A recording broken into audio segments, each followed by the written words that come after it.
Dans l'histoire du sport automobile, les champions sont iconiques, mais les voitures sont iconiques. C'est un week-end hors du temps et c'est un week-end magique qu'on est en train de vivre. Le plaisir, des oreilles, des yeux.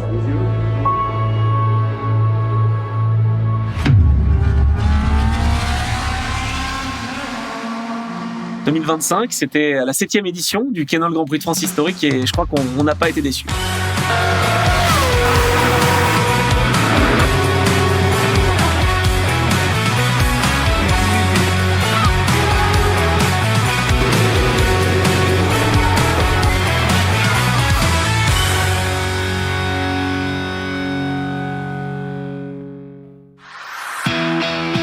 Il faut rappeler quand même qu'on est au circuit Paul Ricard, c'est vraiment le théâtre de courses mythiques. Il y a eu des grands prix de Formule 1 et là, on célèbre la Formule 1, mais pas que. Et c'est vraiment ça aussi le secret de l'historique. Tant de célébrités étaient là, Charles Leclerc, Jean Alesi, Jacques Villeneuve, Alain Prost. On a eu également Franck Montagny, Julien Febvre, la voix de la F1 en France, René Arnoux, Philippe Alliot, Mark Webber, David Coulthard, et puis des chefs d'équipe, des teams principales, comme on dit, Fred Vasseur, Zak Brown. Tous les ingrédients étaient réunis pour passer un bon week-end.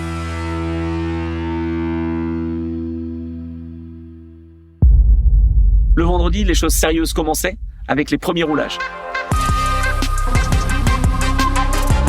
Après les vérifications administratives, les équipes pouvaient s'installer dans les stands et c'était le début de la préparation pour les mécaniciens. Les premiers roulages, c'est aussi l'occasion pour les pilotes de prendre la température et de prendre aussi leur marque sur cette piste du circuit Paul Ricard. Les essais privés, c'est une chose, mais il y a eu aussi les essais qualificatifs cette première journée et ça déterminait l'ordre de départ des premières courses.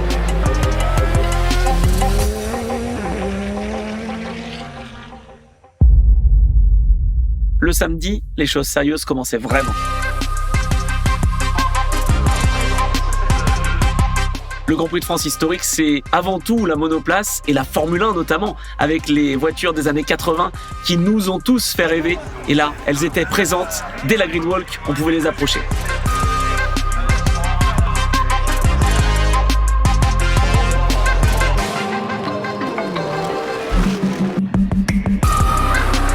Dès cette première course, on a vu que les affrontements étaient intenses et la victoire s'est jouée dans les derniers instants.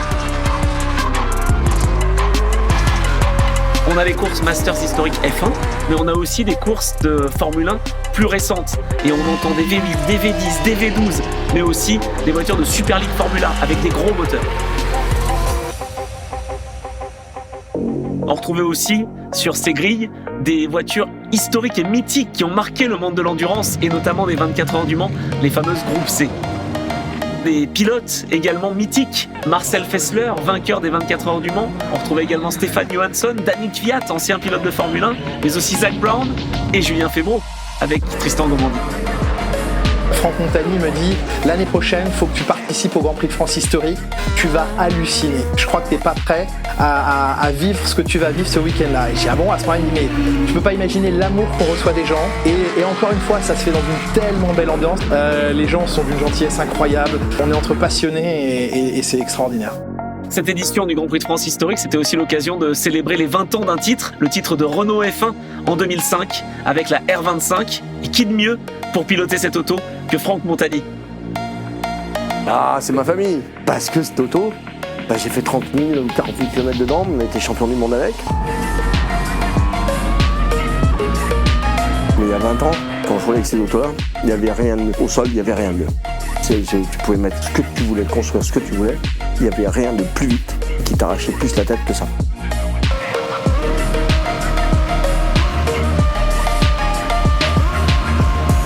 Et là, 20 ans après, qu'on me rappelle que je roulais en auto en France, dans le Grand Prix de France, on va se retrouver à Disneyland, tout simplement. Et Disneyland, c'est au circuit du Castellet.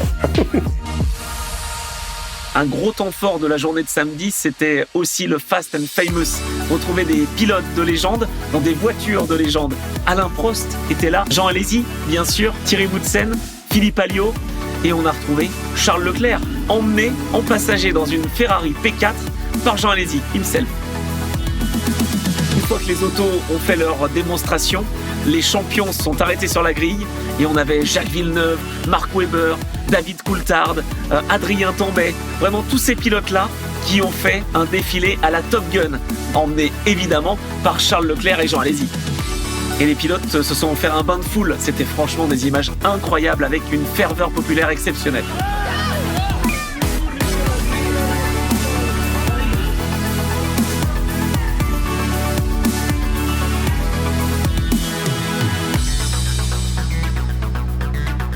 La journée de samedi, c'est toujours une journée qui se conclut par une course d'endurance, les 200 km du GPFH. Franchement, c'est un bonheur parce qu'on voit des voitures tellement différentes les unes des autres rouler en même temps. C'est une vraie course d'endurance.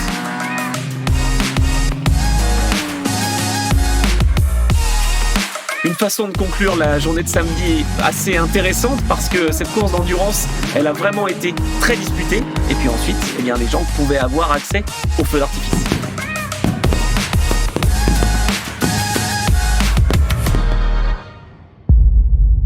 Dimanche, changement de décor et une météo bien différente. Les pilotes de F2 s'en sont donnés à cœur joie, surtout qu'ils sont passés entre les gouttes, un plateau où on retrouve vraiment des voitures spectaculaires, et Laurent Valéry-Masson, celui qui a été à l'origine du Grand Prix de France historique. On a ici la possibilité de voir des voitures absolument incroyables. Pour réussir à faire cette magie du Grand Prix de France historique, il faut adjoindre les compétences d'équipes différentes. L'équipe du circuit Paul Ricard fait un travail absolument fantastique. Chez HVM Racing, nous avons 7 personnes qui travaillent pendant plus de 8 mois, 24 heures sur 24, sur cette épreuve. Je suis très fier de pouvoir remettre toutes ces monoplaces sur la piste. Le dimanche, c'était aussi l'occasion pour Jean Alesi d'avoir vraiment des émotions fortes au volant parce que la Formule 3000 qu'il a emmenée au titre en 1989 était présente et il a pris le volant en rendant hommage à son ancien patron, Eddie Jordan. On a eu aussi beaucoup d'émotions quand on a vu Nicolas Prost, Victor Jabouille, Adrien Tambay ou Jacques Villeneuve rendre hommage à leur papa.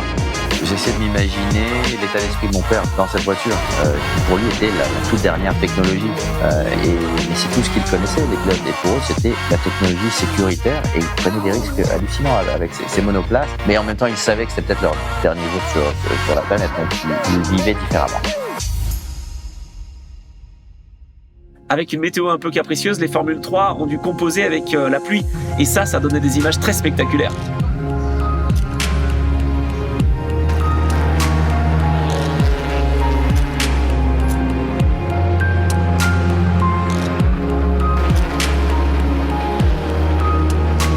Pour la Formule 1, les conditions climatiques étaient vraiment difficiles. Il s'est mis à pleuvoir très fort. Les pilotes ont dû changer de pneus, de slick à pneus pluie, juste ce qu'il fallait pour redonner de la tension dans ce dimanche. Je suis très heureux d'avoir pu commenter cette course avec l'une des légendes de la Formule 1, Jean-Louis Moncet. Les Grands Prix historiques, il faut s'en méfier parce que c'est le paddock qui est plus beau que le circuit parce qu'on a croisé des tas de fans et voilà, les uns se souviennent d'une époque, les autres de l'autre et franchement il y a une espèce de communion autour des voitures.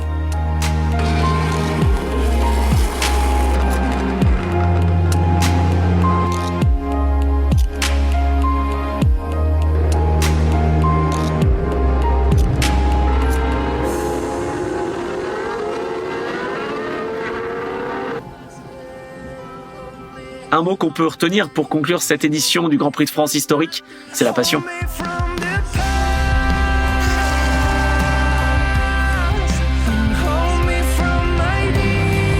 On aura vraiment vécu 3 jours d'exception.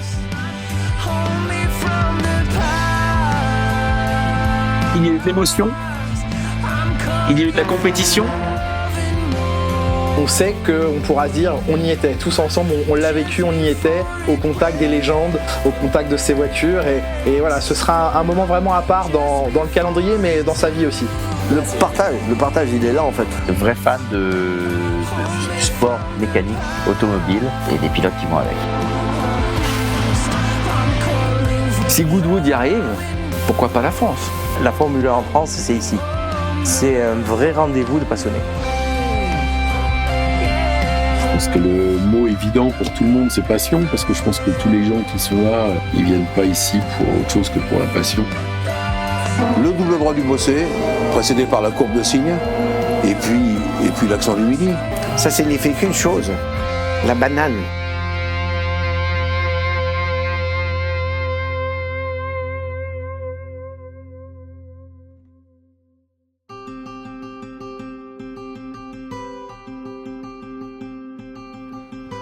could tell you stories how good I am. Stuck in my own blanks, my hopes are just fading away.